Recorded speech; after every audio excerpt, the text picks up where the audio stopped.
আজকে আমাদের কলিজায় আঘাত লেগেছে, কলিজা। আমাদের একটা বাচ্চা আমরা 9 মাস পেটে ধরি, তারপরে আমরা তাকে তিল তিল করে বড় করে, তারপর সেই তরতাজা বাচ্চাগুলা মুখের মধ্যে গুলি করে বাচ্চাগুলাকে মেরে ফেলা হয়েছে। কোন অধিকারে, কোন অপরাধে আমাদের বাচ্চাদের কি দোষ ছিল? আমাদের সরকারকে জবাব দিতে হবে। আর যদি উনি জবাব না দিতে পারে, উনি সরক্ষমতা ছিল চলে যাবে। এই দেশ আমাদের, এই দেশ কোনো দলের না। আমরা মুক্তিযুদ্ধ করে এই দেশ পেয়েছি, এই দেশ কোনো দলের না, কোনো দলের না।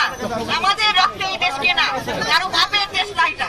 আপনাদের মনে রাখতে হবে, আজকে যে বাচ্চাগুলো মারা গেছে সেই বাচ্চাগুলো আমাদের বাচ্চা। আজকে